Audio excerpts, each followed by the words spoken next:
Hello beautiful people, welcome to my channel. Nandito kami sa Helsingborg, isa sa mga malaking ano dito sa Sweden, yung ano ba yan, yung city.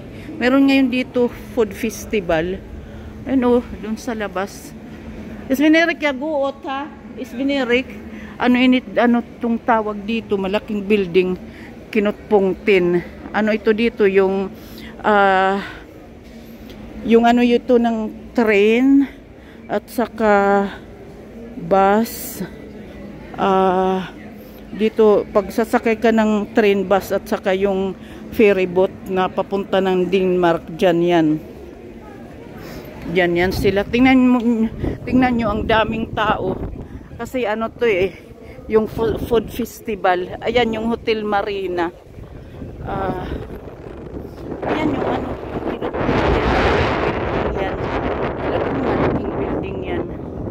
ayan yung ano, tapos doon yung mga tao na ano.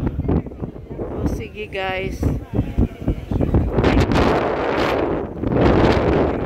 sis pinira kumuha siyang ng pera kasi doon yung pagkain hindi naman pwede yung ano, hindi pwede yung card. Okay, thank you for watching, bye bye.